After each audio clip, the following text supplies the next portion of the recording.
On June 12, 1929, Anneliese Marie Frank was born in Frankfurt, Germany. She had an older sister of the name Margot. She lived with her parents, Edith Frank and Otto Frank. The Franks family was a typical upper-middle-class German Jewish family in a religiously diverse neighborhood near the outskirts of Frankfurt. Anne Frank was raised in a mixed community of Jewish and non-Jewish people who were various religions. As the anti-Jewish National Socialist Party, led by Hitler, started to come to power by March of 1933, Oda decided it was better for the family if they moved out of Germany. Edith, along with Anne and Margot, moved to live with their grandmother, Rosa Hollander, for safety. While moving, Otto remained in Frankfurt because of his job. Later on, he received an offer to start a company in Amsterdam. Otto accepted and moved to Amsterdam. The Frank family were among about 300,000 Jew families that fled to Germany between 1933 and 1939. February 1934, Edith moved Margot and Anne to Amsterdam. Margaret was enrolled into a public school, while Anne in 1934 was admitted to a Montessori school. The difference between the sisters were well shown.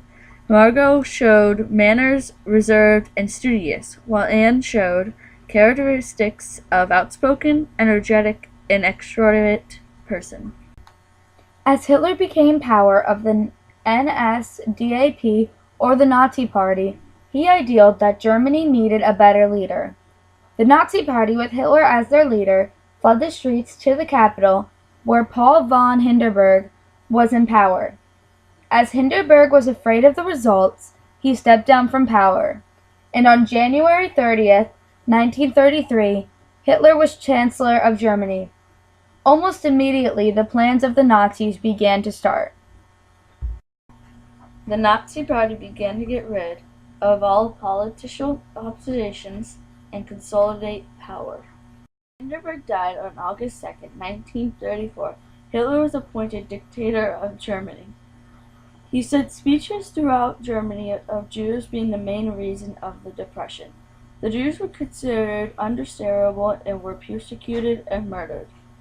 As Hitler planned to kill all the Jews, he started with simple steps as separating Jews and Germans from each other, forcing them to wear the Star of David of all times on their clothes, and they even had a curfew.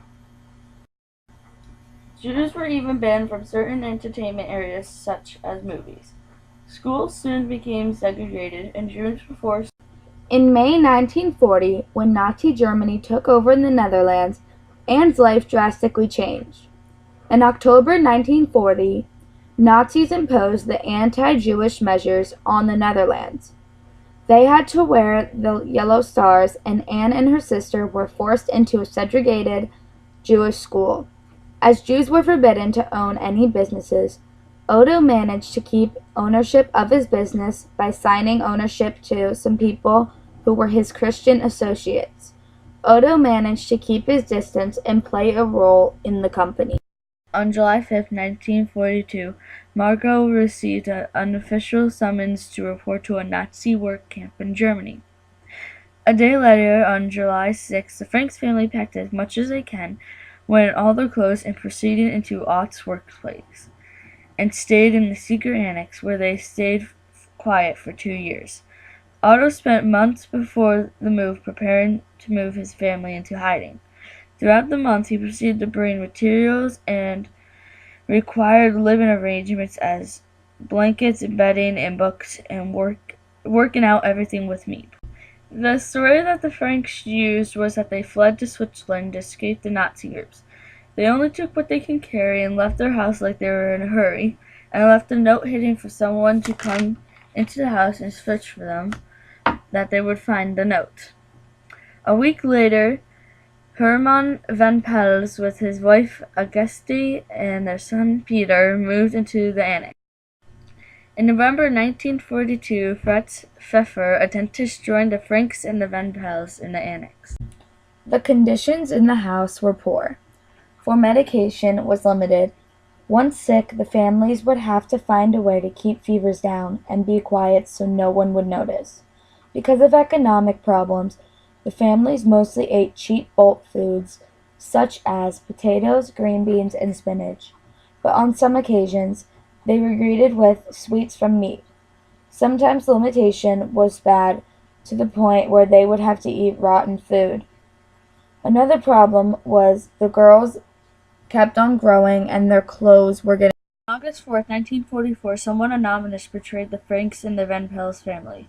They were arrested and then later deported to the Western concentration camp. They all were then shoved on a railroad to Auschwitz. After long months of hard labor, Anne and Margot were again transferred during the winter to the Berlin-Belsen concentration camp in Germany. Frank fell ill and died at Auschwitz shortly after the transfer of her daughters, and died on January 6, 1945. As Berlin-Belsen was harsh and had a food scarce, it was also had awful sanitation and disease. Anne and her sister both came down with a disease called typhus and died within days of each other in the spring of March of 1945. Otto Frank was the only survivor of the Frank family. When returning to Amsterdam on July 18, 1945, he met two sisters who had been with Anne and Margot, and they told Otto of their deaths. Otto lived till August 19, 1980, in Switzerland, where he spent his days talking about the horrors of the Holocaust and spreading word of his daughter's diary. Peter gets put into a daily death march in Auschwitz around January 1945, where he walks to another concentration camp farther west. Later January, he is registered at Martharis concentration camp in Austria. Between April and May 1945, Peter dies in Maastricht at the age 19. Augusta Van Pels was sent first to Berlin-Belsen concentration camp, and she died in April at Theresienstadt. Hermann Van Pels was first sent to Auschwitz concentration camp. Hermann survives the first selection of the execution camp, but weeks later, on September 6, 1944, he was sent to the gas chamber. While Anne Frank was in hiding, she had a diary that she called Kitty.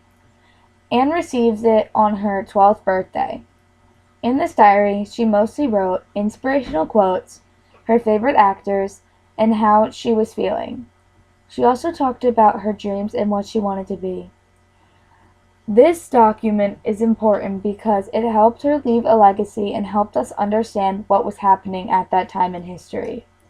She was a role model because she always was positive and looked on the bright side of things. She showed a deeper meaning of the little things in life. Some famous quotes by her are, "In spite of everything, I still believe that people are really good at heart." I don't want to live in vain like most people. I want to be useful or bring enjoyment to all people, even those I never met. I want to go on living even after my death. I think a lot, but I don't say much.